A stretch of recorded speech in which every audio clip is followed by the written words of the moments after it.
Днес директно от кухнята на ресторант Миндала ще правим ябълков пай или кекс, защото времето е и навънка вали снежец.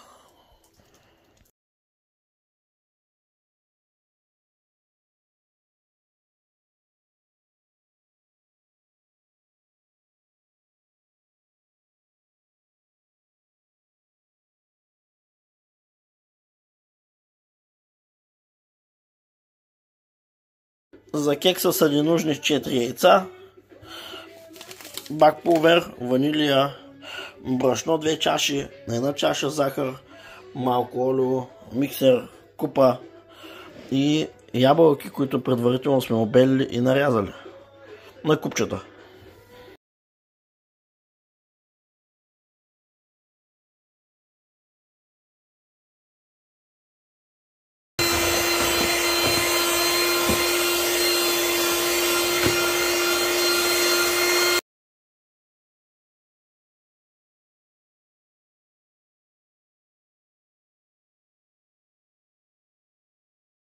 След като вече сме объркали хубаво сместа, докато стане хомогенна, идва ред да включим фурната да загрява на 180 градуса, да изсипем сместа в тава и да печем.